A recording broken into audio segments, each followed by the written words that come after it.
This video is about how to handle the fears of starting a business after 40.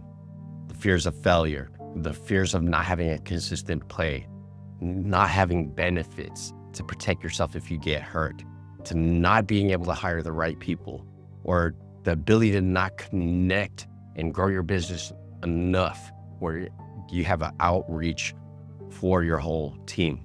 Or from the fact that you don't even know what you want to do in business, but you can't work a W-2. There's a lot of things that come into play when it comes to starting a business after 40. And I want to just share what I'm going through personally as myself right now. Now, I've been in business for about 7 years. I've recently just exited my W-2. Had to slowly make a conversion until one day I had to actually make a hard choice. And I decided to not continue on with my W-2 and go all in business. Now, I'm still struggling with some of these frustrations and these fears, but knowing what I know, regardless of what happens, I know everything's gonna be okay. And I've been proven that correctly throughout my life as I turn 40. Now, some of the things that fear us are just thoughts in our head. The fear of not being able to make contracts, to get paid, the fear of not being able to have the proper systems. What if no one buys? What if everyone laughs at me? What if this business collapses or whatever it is? The whole premise of the fears is to instill that safety mechanism to protect you from uncertainty. Now, that uncertainty is something that we've created in our head. The only way you could conquer your fears is to become less uncertain, which means gain more knowledge. And you have to take a step-by-step approach with this. Once you learn what are the key categories of business and creating income, then it gets less stressful and less scary. There are 4 categories of business that I've always been aware of, and I've translated those categories to my businesses now. Now, the first one is labor, manual labor. That's where you get paid for your time. You just show up, clock in, do your work, go home. That's essentially a W-2. Now, the second one is management. Management is making sure other people are doing their things, making sure people are cohesive, and the ability to keep the system rolling. That's the second tier. The third tier was sales. In order to grow your business, you got to be a seller. Now, if you're going into business, everyone is a salesman. There is no if and buts. There's no such thing as an entrepreneur to me. There's no such thing as a business owner. Everyone is a salesman. That's it. The whole purpose of your business is to grow it. And so you got to talk to a lot of people and get those closes. Now, the fourth one is very creative. And I say that's being strategic. You have to figure out ways to make more money with less time. Because as you start a business, you're wearing all the hats in the business. And so you got to be creative on how you can maximize your time and leverage it to get the most amount of money back. Now, when it comes to handling the fears, it all comes down to relationships.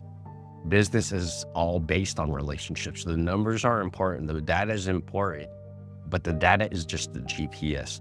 The engine that runs everything is the people you have around you. Now, that's why I encourage networking. The more you network, the more you're going to be around business owners who've gone through struggles and were able to turn it around and get to where they need it. You'll also get around industry people who will actually help guide you or point you in the right direction, may potentially even connect you with the right people. Now, networking is important because you need to know who's who. One, you need to know who you can collaborate with. You got to know who your competition is. And then it's a way to figure out what's coming next in the industry that you're going through. And that's important because you need to actually start moving in that direction right away. If you just move forward step by step like a blind duck, not knowing what the end goal is, you're never going to get there. It's like a ship trying to go to Philippines, but you end up in Hawaii. It's not bad at all, but you're not ending up in the right location. So it's important to network and get your bearings of the industry. Now, one thing that people always have issues with is sales. You gotta just do it. There's no way around it. It's all repetition, and you gotta be able to ask for the close and not flinch. But how do you do it? I'm scared to ask for the sale. I'm scared to put myself out there. I think one of the things is with repetition is just practice with yourself. Me, I like to practice with my family. I have a really big family. I have close to 100 first cousins. So when I got in business, I'm pitching them. And they're my toughest critics because they would roast me all day. So I got my practice in with them ever since I was young. So I never even tripped. And for the fact that I'm one of the younger ones out of my cousins, meant I had to be a fighter because the family is so big that if you weren't willing to fight for yourself, you got trampled on by everyone else. And that's just a reality of life. It's a reality of business, and it's something I learned really young that forced me to become very independent by the time I was 10 years old. Like at 10 years old, I was already traveling by myself on airplanes cross country, which is unheard of in today's world. And I was doing it without escorts and guidance on how to navigate airplanes, check-ins, and security checkpoints and things like that, which was pretty cool. But when it comes to sales, you just got to ask for the close and not flinch. And so how do you get more comfortable with asking for the close? Over deliver on value. Simple as that. If you're scared that they're worrying about the price, that means you haven't made a quality product. If they're worrying about how much they have to pay each month, you're not doing your follow-ups and your consistency as right. There's not enough pressure points that you're hitting on that could solve their problems. If you knew your client so well that you know all their problems and you created a system to solve each and one of all those problems, that person would sign up in a heartbeat. You just got to know how to communicate it. And so the key to going with sales and closing people, know your audience, who you're trying to serve, know what they need, put it in front of them, and then add more things on top of that, then ask for the close. One example, I close door-to-door sales with the vending machine company that I'm a partner with. How do I do that? I just walk in that bitch, talk to the manager, and then have a conversation. See what kind of services they're getting for their staff. And are they up for a free vending machine service? Now, whenever we say free, people get interested, but they're always hesitant. They always say, what's the catch? What's the catch? And so you got to be okay with just asking for the close after that, because I'll list out all their pain points. Another way to network is to ask for referrals from networking events and the people you've worked with it previously, because the people that you've served already, they know your reputation. You've built a certain reputation with them, a brand. With the people you met at networking events, they know you for a certain thing, your brand, your reputation. Recently, I was presented an opportunity to create a nonprofit business here in California. As I strategize this business, one of the things I'm looking for is a grant writer. I don't know any grant writers. What do? I start hitting up on my boys. Hey, do you know a grant writer? Do you know a grant writer? I'm calling each one and finding out who knows a grant writer that knows how to go through that process now as I wait. Because I know people and people know who I am and know what I stand for. They're willing to refer me to those grant writers. And as I talk to each one of them and try to figure out who's the best for what we're trying to do, then great. It makes it so much easier. It's like getting free work from someone else. And I'm not trying to use people and be manipulative, but I am leveraging who I know to get into doors faster, because I do the same thing first.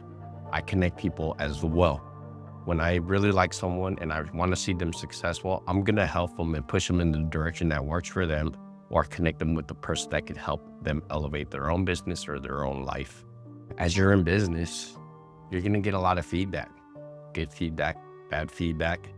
Double down on things that are good and working and are actually bringing you money.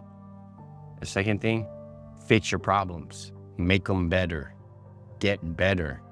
Now, one of the things I noticed in startups recently that are around me or that I jumped in, there's always someone who only focuses on growth, not enough on getting better, making the system better.